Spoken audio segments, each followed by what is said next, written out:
Müharibənin öz qanunları var. Müharibə zamanı yaralanacağını da, həyatını itirə biləcəyini də gözə almalısan. Azərbaycan ordusunun aslanlarını isə nə yaralanmaq, nə də həyatlarını itirmək qorxudurdu. Əksinə, onların hər biri şəhidlik zirvəsinə ucalmaq istəyirdi. Belə oğullarımızdan biri də şəhid Həsənov Ümid İlqaroğludur.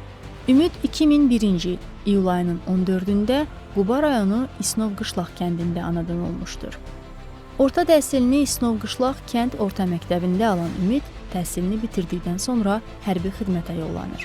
Hərbi xidmət zamanı nizam-intizamı ilə seçilən Ümid ömrünü vətənə xidmətə həsr etməyə qərar verir. Xidmət dövründə daima hər kəsə nümunə göstərilən Ümid hərbinin bütün sirlərini öyrənir. Döyüş, hücum taktikasını mükəmməl olaraq mənimsəyən Ümid hər an düşmən hücumuna hazır vəziyyətdə olur.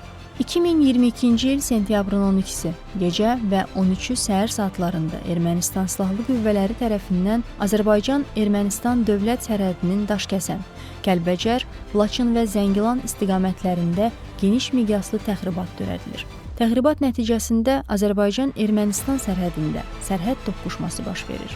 Döyüşlərdə komando briqadasının müddətdən artıq həqiqi hərbi xidmət qulluqçusu kimi iştirak edən Ümid Həsənov 13 sentyabr 2022-ci ildə Kəlbəcər rayonu istiqamətində döyüş tapşırığını yerinə yetirərkən şəhadətə ucalır. Ölümündən sonra vətən uğrunda və Azərbaycan bayrağı orden ilə təltif edilir. Şəhid Ümid Həsənov Quba rayonu İsnov Qışlaq kənd qəbirstanlığında dəfn edilir.